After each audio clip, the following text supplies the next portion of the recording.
4분기에도 전반적으로 시장의 상승 흐름이 계속 유지될 수 있을 거다라고 전망을 하십니까? 회복되는 속도 역시 우리가 이 정도로 예상했던 것보다 훨씬 더 빠른 상태로 회복되고 있는 그런 상태입니다. 그런 무수한 전망과 분석, 서베이 등등을 전부 다 무용지물이 되게끔 만들 수 있는 게 트럼프의 불복이거든요.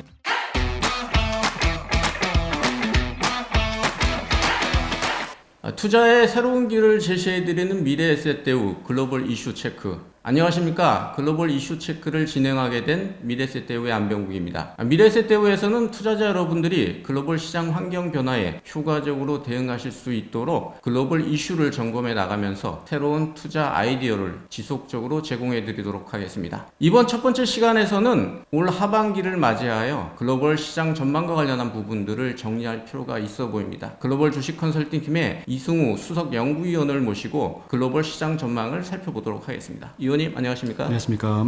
간단하게 개인 소개부터 먼저 좀 해주십시오. 미래에셋대우에서 글로벌 투자 전략을 담당하고 있는 이승우입니다. 2020년 주식시장 한 해가 코로나 사태로 상당히 빠른 속도로의 하락을 경험을 했고요. 그때까지 경험해보지 못했던 또 빠른 속도의 상승을 경험하면서 주가 부침이 상당히 심했던 그런 한 해라고 볼 수 있을 텐데요. 이제 4분기를 맞이해서 시장이 지금은 조금 정체된 양상을 나타내고 있습니다. 또 4분기에 여러 가지 이슈들이 많이 있는 그런 상황이기 때문에 시장에 대한 관심이 상당히 높을 텐데요. 4분기에도 전반적으로 시장의 상승 흐름이 계속 유지될 수 있을 거다라고 전망을 하십니까? 답변드리기 앞서서 시장에 대한 전망을 조금 장기 그리고 단기로 좀 구분해서 언급을 드릴 필요가 있을 것 같다는 생각이고요. 말씀하시는 4분기, 즉 올해 연말 혹은 내년 초 정도까지의 흐름은 한 단기 정도의 흐름으로 볼 수가 있을 것 같고, 그 이상의 국면은 장기 전망으로 구분할 필요가 있을 것 같고요. 우선 그러면 장기적인 부분들을 한번 좀 말씀을 한번 해주시죠. 큰 그림으로요. 코로나 이후에 시장이 V자형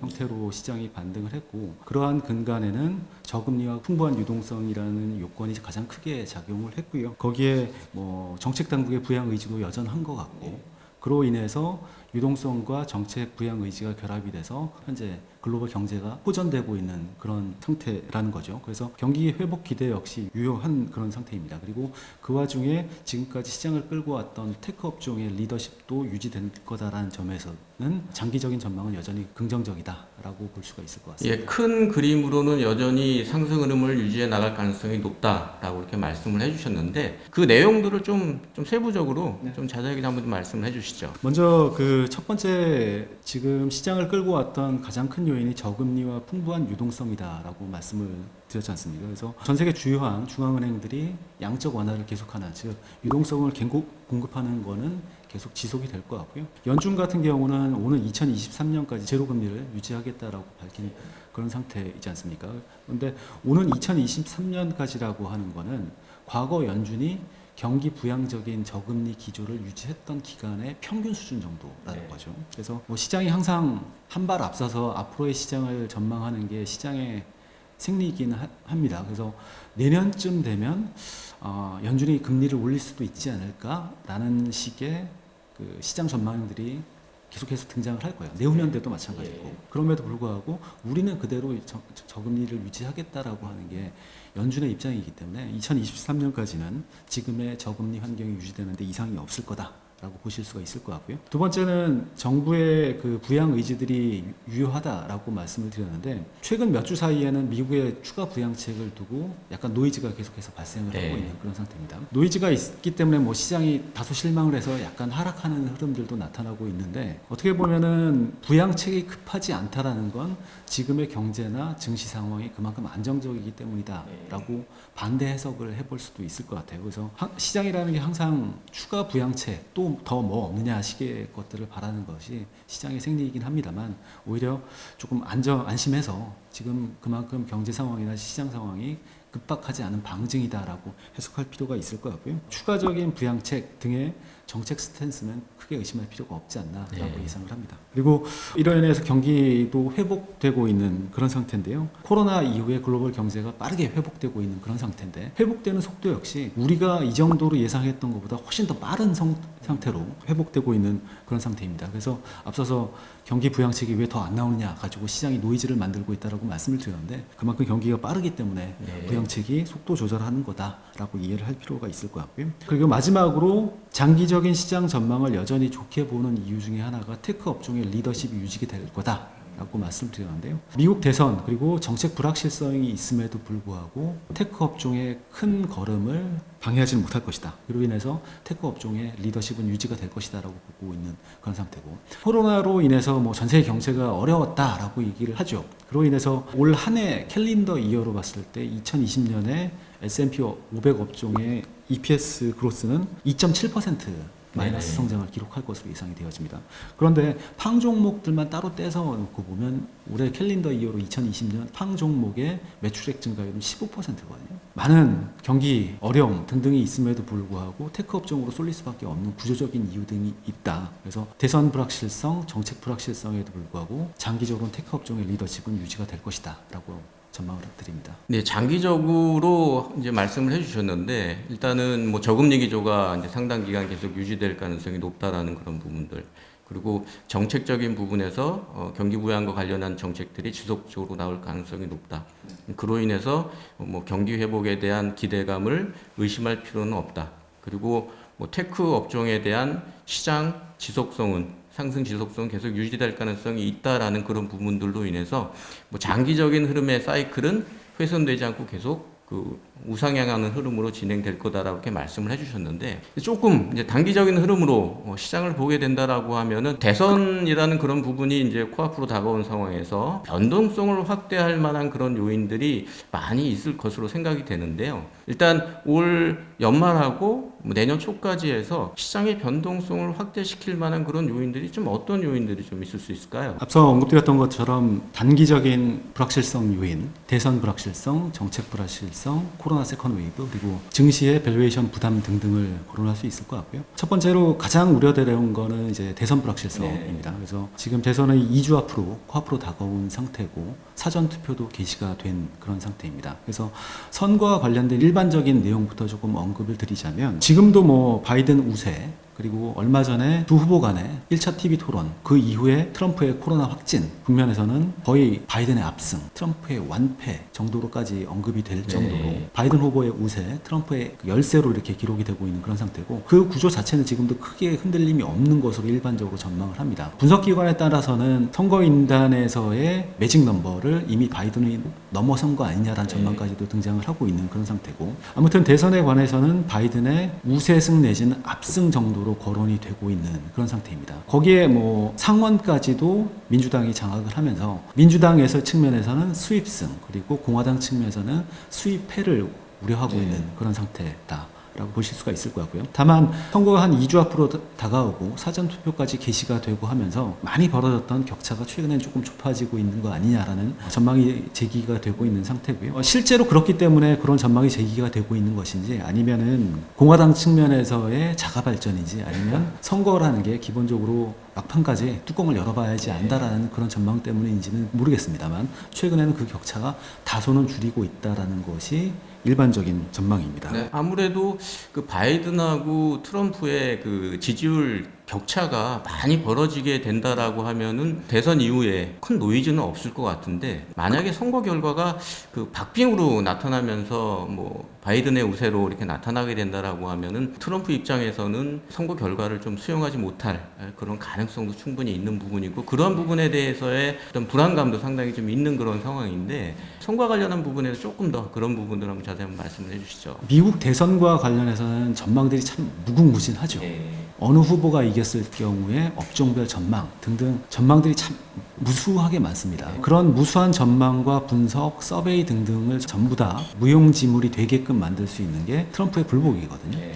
트럼프가 깔끔하게 이길 가능성은 현재로서는 지금 낮은 상태고, 그렇다면 바이든이 이기는데, 바이든이 이겨도 문제가 되는 게 트럼프가 승복하느냐 아니냐에 따라서 시장 전망이 크게 달라질 가능성이 있다라는 것이죠. 바이든이 이기는데 트럼프가 깔끔하게 승복할 가능성도 굉장히 낮은 것 같아요. 트럼프가 깔끔하게 이길 확률이 한 10% 정도 된다라고 하면, 바이든 승리했을 경우에 트럼프가 곱게 물러나는 가능성 역시 한 10% 내외 정도밖에 안 되는 것 같아요. 지금 일반적인 전망처럼 바이든이 크게 이기고 트럼프가 반드시 불복할 가능성이 확률적으로는 가장 높은 그런 경우고 그랬을 경우에 저희 같은 시장 플레이어들의 입장에서는 그럴 경우에 시장이 어떤 반응을 보이는지가 중요한데 미국 역사상 없던 일이라는 거죠. 선거에 불복해서 선거에 관련한 소송이 진행되고 이로 인해서 시간이 길어지고 불확실성이 커지고 하는 거는 미국 역사상 없었던 일이라는 거죠. 일단은 만약에 그런 반응을 보일 경우에는 시장이 약간 쇼크를 받을 가능성이 조금 있을 것 같고요. 좀 조심해야 될 필요성이 단기 불확실성을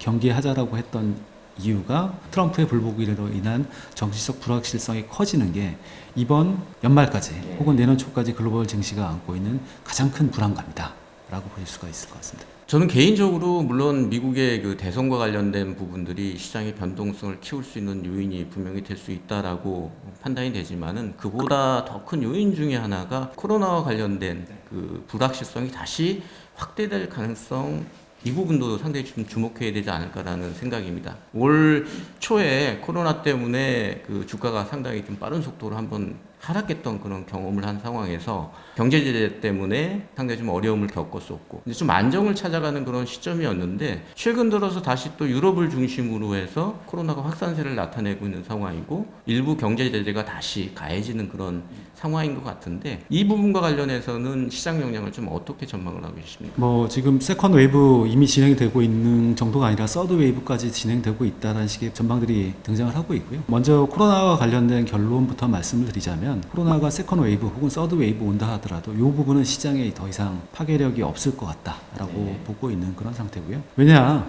치료제는 아직 안 나왔음에도 불구하고 시장이 한번 겪어봤던 일에 대해서는 겁을 좀 덜 내는 게 시장의 기본 생리다. 그리고 지금 프랑스, 유럽 같은 경우에는 연초 국면보다 2배 이상의 확진자가 나오는 국가들도 있습니다만 단적으로 프랑스 같은 경우는 연초 3월달, 4월달 같은 경우는 코로나에 걸리면 사망할 확률이 20% 나타났습니다. 즉 코로나에 5명이 걸리면 그중에 1명은 사망하는 정도의 치명률이 한 20%에 달하는데 지금은 프랑스의 치명률이 5% 정도밖에 안 돼요. 5명 가운데 1명이 아니라 20명 가운데서 1명이 죽는 정도로밖에 치명률이 낮아졌다는 거죠. 그만큼 이제 코로나에 경증으로 걸리는 환자들이 좀 많을 수가 있을 것 같고 코로나에 많이 걸리다 보니까 그동안 코로나에 의료진들이 대응을 하다 보니까 치료 수단이 발달을 했거나 아니면 바이러스가 일부 변형이 됐거나 그런 등등의 영향이 조금 있는 것 같습니다. 그래서 코로나 확진자가 지금 다시 급증을 하고 있음에도 불구하고 코로나가 증시에 미치는 파급력은 이제 거의 없어질 가능성이 좀 큰 것 같다라고 보여집니다. 그리고 앞서서 이제 치명률이 조금 낮아졌다라고 말씀을 드렸고 시장이 한번 겪어봤던 일에 대해서는 조금 겁을 덜 내린다라고 말씀을 드렸는데 연초에 시장이 그 코로나가 발발하면서 충격에 빠졌었던 이유 중에 하나는 이 사안 자체에 어떻게 대응해야 될지 몰랐다라는 거잖아요. 그러니까 일단 전부 다 돌아다니지 마.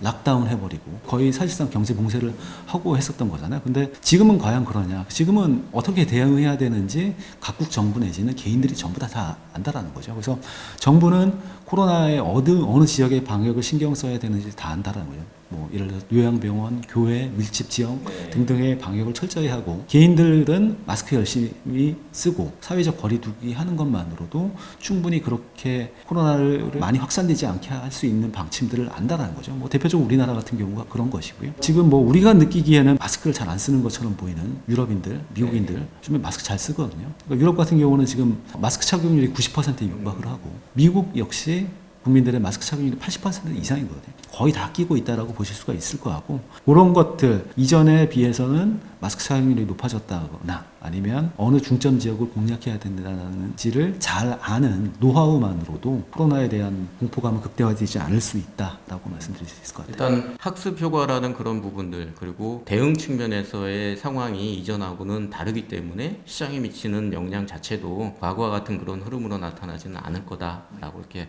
정리할 수 있을 것 같네요. 그렇다면 또 하나 이제 좀 궁금한 부분들이 코로나 사태 이전의 경기하고 코로나 사태 지금 이후에 어떤 경기의 상황을 보게 된다라고 하면은 성장률이나 이런 측면에서 보게 되면 엄청나게 차이가 많이 나지 않습니까? 주가는 이미 코로나 이전 수준으로 뭐 국가별로는 좀 뭐 차이는 있을 수 있겠지만은 상당 부분 좀 회복된 상황입니다. 그렇다 보니까 당연히 지금 상황의 어떤 밸류에이션이 상당히 좀 고평가된 것이 아닌가라는 그런 의문들이 많이 제기되고 있는 그런 상황입니다. 물론 시장이라는 것이 그 미래의 어떤 기대를 반영하는 그런 부분들이 있기 때문에 앞으로 경기가 회복될 것이다라는 그런 부분에 대한 기대가 반영되는 부분들은 분명히 인정을 해줘야 되겠지만은 너무 높게 밸류가 형성이 된다라고 하면은 또 그 부분도 불안감으로 작용할 수 있을 것 같은데 이 부분에 대해서는 좀 어떻게 생각하십니까? 밸류에이션 부담이 있어 보이는 것처럼 보이는 게 맞는 것 같고요. 지금 S&P 500의 PER, 선행 PER은 한 25배, 26배 수준입니다. 25배, 26배 수준의 밸류에이션은 그 이전에 99년 말 2000년대 초반 수준이에요. 테크버블 수준으로 가격이 비싸졌고 팡 종목들은 30배 내지는 50배가 넘는 PER을 받고 있으니 비싸다라고 볼 수 있는 게 정상인데요. 그렇게만 보는 것은 조금 어떻게 보면은 밸류에이션이라는 게 밸류에이션 지표 하나만 봐서는 안 되고 그 지표를 또 히스토리컬하게만 봐서도 적절하지 않다. 다른 지표와 함께 써서 상대적으로 보거나 특히 이제 밸류에이션이라는 게 단독으로 하락 작용을 하지는 않아요. 어떤 계기가 있어요. 비싼데 그거를 터뜨리게 할 만한 계기가 있어야 되는 것이고 2008년 같은 경우는 그게 서브프라임으로 터졌었던 것이고 99년 말 2000년대 초반에는 연준의 공격적인 금리 인상이 그 버블을 터지게 했었다라는 거죠. 근데 지금은 그렇게 하겠냐? 가격은 비싼 건 하는데 터뜨릴 만한 계기가 뭐냐? 연준은 2023년까지 금리를 유지한다라고 했고 혹은 미국의 대선 불확실성이 되나 그럴 개연성이 조금 있다 정도로 볼 수가 있고 코로나 세컨드 웨이브는 더 이상 시장에 영향을 주지 않을 것 같다라고 볼 수가 있는 것 같고요. 현재로서는 그 밸류에이션은 비싼데 상대적으로는 안 그럴 수가 있는 것이고 그 계기가 뭐냐라고 했을 때는 그 계기는 현재로서는 찾아야 되는 상황이다라고 보실 수가 있는 거죠. 밸류에이션이라는 게 앞서서 단독으로는 작용을 하지 않고 히스토리컬하게 그 지표만 봐서는 조금 곤란하다라고 말씀드렸는데 일단 25배, 26배 수준을 장기 투자한다라고 했을 때는 크게 손실을 볼 수 있는 구간은 아니에요. 장기 투자했는데 크게 손실을 확실하게 볼 수 있는 구간은 PER 30배 이상의 구간이고 그래서 아직까지는 그 잣대로는 주식 투자를 하지 말아야 된다라는 논거는 좀 작용하기가 좀 어려운 것 같고요. 앞서서 밸류에이션이라는 게 상대적으로 써야 된다. 상대적으로 같이 써야 된다라고 말씀을 드렸는데 지금 뭐 채권 대비 주식시장의 상대 수익률이라고 표현할 수 있는 어닝스 일드 같은 경우는 금융위기 이후의 평균 수준이거든요. 채권 대비로는 당연히 투자 메리트를 가지고 있고 금융위기 이후도 어닝스 일드 갭은 평균 수준이에요. 채권 대비 주식의 투자 메리트라고 할 수 있는데 채권 대비라고 상대적으로 쓰는 거잖아요. 근데 채권은 지금 어떠느냐? 선진국 채권의 80% 이상이 지금 마이너스 금리거든요. 그러면 채권이 마이너스 금리면 그게 더 버블인 거죠. 만약에 버블이라고 하면 주식을 버블이라고 한다면 채권은 훨씬 더 버블이다라고 보실 수가 있는 거고 지금 코로나 발발 이후에 지금 증시를 V자 형태로 끌고 오게 했던 종목들은 언택트, 그 중에서 플랫폼 기업들인데 플랫폼 기업들 굉장히 비싸지 않느냐. 그리고 그 기업들을 이번 대선 국면에서 정책이 바뀌어서 테크 기업들에 대해 독과점 규제가 들어가게 되면 그게 버블을 터뜨리게 하는 어떤 계기로 작용하는 거 아니냐라고 보실 수가 있는데 꼭 그렇지도 않을 것 같아요. 금리가 떨어지게 되면 기업 이익은 상승을 하고 컨벡시티 효과 때문에 금리가 더 많이 떨어지게 되면 지금처럼 제로 금리 수준으로 가게 되면 밸류에이션들은 오히려 훨씬 더 급증을 하거든요. 그래서 지금은 앞서서 2000년, 1999년도에 PER 수준인 25배, 26배까지 올라왔다라고 하는데 지금은 0.25% 금리거든요. 미국의 정책금리요. 근데 그 당시에는 미국의 정책금리가 6% 내외였었어요. 금리 환경이 24분의 1이 된 상황에서 PER을 동일하게 25배이기 때문에 비싸다라고 할 수 있느냐는 아니다라는 금리 환경을 감안해서 봤을 때는 평가에 대한 논란은 아직까지는 그렇게 걱정할 필요는 없다.